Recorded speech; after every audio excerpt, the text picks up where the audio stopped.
नमस्कार, मैं चंद्रशेखर गुप्ता।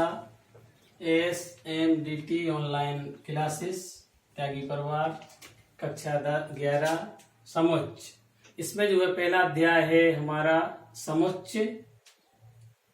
ये जो कक्षा 11 की हमारी ऑनलाइन क्लास शुरू हो रही है और हमारे जो भैया बहन हैं जिनको अगर ये जानकारी हो रही है तो अपने संबंधित भैया बहनों को जो हमारी क्लास में थे तुम्हारी क्लास में उनको इस नंबर पर कह दें कि इस नंबर पे आप संपर्क करें, क्योंकि हमारी क्लास में जो ऑनलाइन क्लास है वो शुरू हो गई है और सब लोग इसमें स्वागत है सब लोगों का।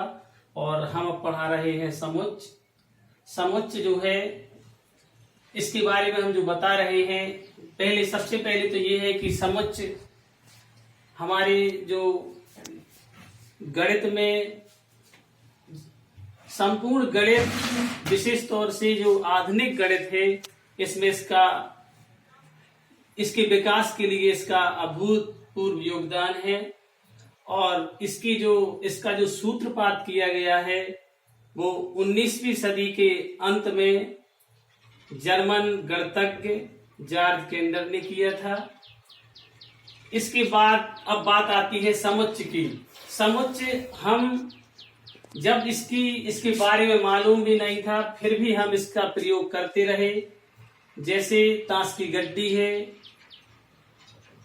टी सेट, डिनर सेट और अंगूर का गुच्छा है, संतरों का ढेर है। अगर संतरों का ढेर है उसमें से अगर हमें एक संतरा निकाल ले तो वो उसका अवयव कहलाता है। और इसके लिए जो वस्तुएं थी, इसके लिए गणित में लिखने के लिए इन वस्तुओं का जैसे हम कहें मनुष्य का समूह है, तो इसके लिए गणित में लिखने के लिए कोई दिक्कत हुई और इन वस्तुओं की जगह गणित में समुच्च शब्द का प्रयोग किया गया। और समुच्च की परिभाषा हो जाएगी कि वस्तुओं के सुपरिभाषित समूह को या संग्रह को समुच्च कहते हैं। सुपरिभाषित क्या है? सुपरिभाषित का मतलब है सुनिश्चित, सुस्पष्ट।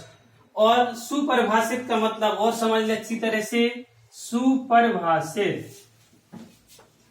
सुपरिभाषित का मतलब जो है जैसे हम कहें किसी कक्षा के अच्छे छात्रों का समूह है, तो किसी कक्षा के अच्छे छात्रों का समूह ये सुपरिभाषित नहीं है, क्योंकि हम किसी कक्षा के छात्रों को अच्छा नहीं कह सकते, क्योंकि गुण जो ये अच्छा और बुरा का है ये परिभाषित नहीं है, इसलिए ये सुपरिभाषित नहीं है।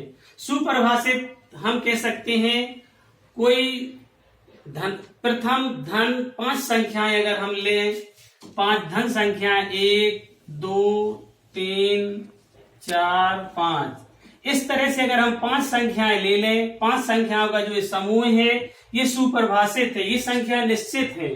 अगर हम इसके आगे ले लें 6, 7, 8, ये सुपरिभाषित नहीं है, क्योंकि हमने कहा है कोई प्रथम धन 5 संख्याएं, 5 धन पूर्णांक, तो ये परिभाषित है और ये परिभाषित नहीं है। तो इसकी परिभाषा जो होगी, किसी वस्तु जो सुपरिभाषित है तो निश्चित होना चाहिए, और ये निश्चित नहीं है क्योंकि हमने सिर्फ कहा है धनात्मक प्रथम 5 संख्याएं। तो ये समुच्च की परिभाषा होगी। इसके बाद अब आता है समुच्च के अवयव।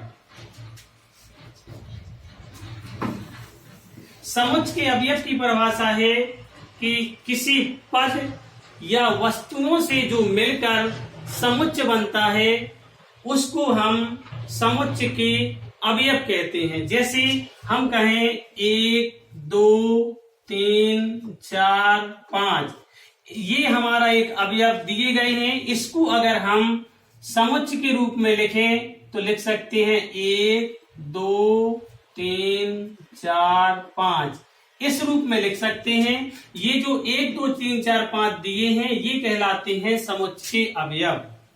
समुच्च के ये अवयव हैं। और इसके बाद अब आता है समुच्चयी संकेतन।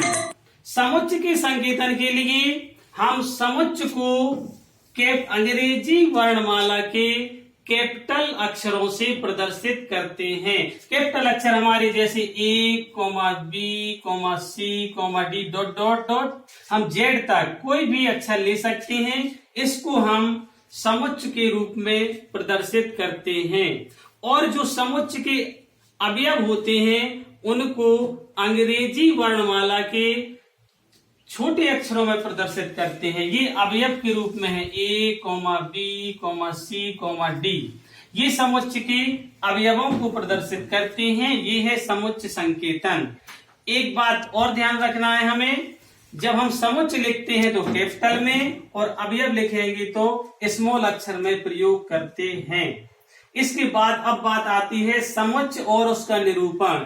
समुच्चय जो है इसका निरूपण मुख्यतः दो विधियों द्वारा किया जाता है। नंबर 1 विधि है हमारी तालिका या रोस्टर विधि, दूसरी विधि है हमारी गुण विधि या समुच्चय निर्माण विधि। सबसे पहले हम बता रहे हैं तालिका या रोस्टर विधि।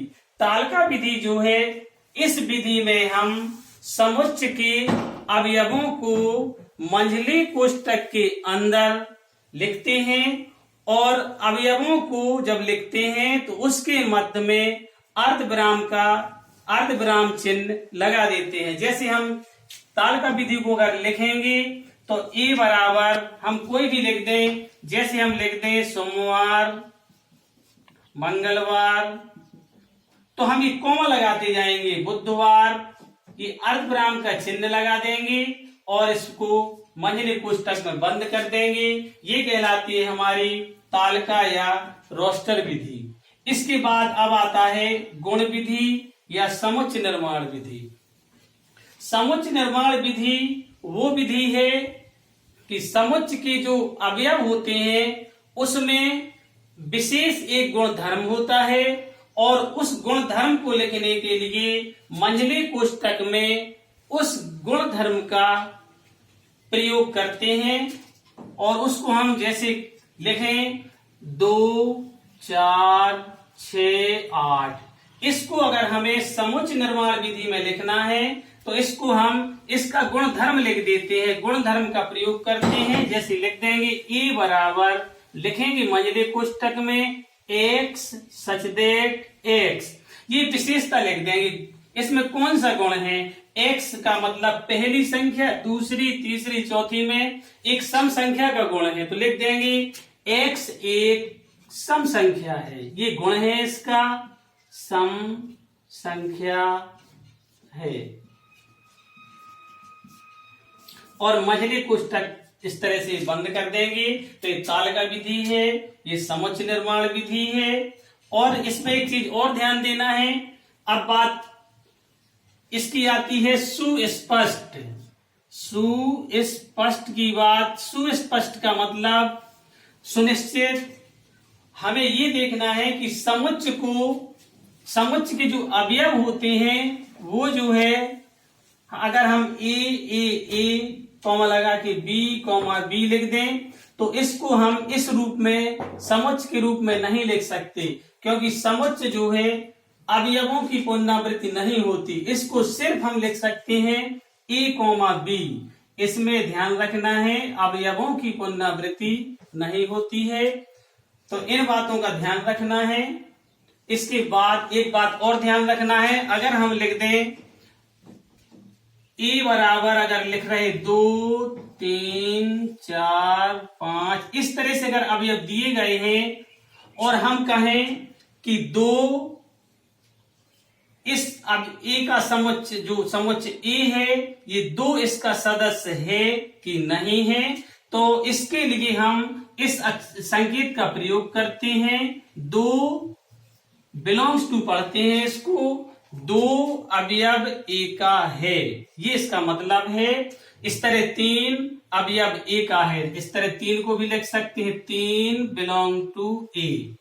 अगर हम कहें इसमें जो है अगर और कोई अंक ले लें 7, तो इसको हम इस तरह से काट देंगे और लिख देंगे 7 इसका अवयव नहीं है।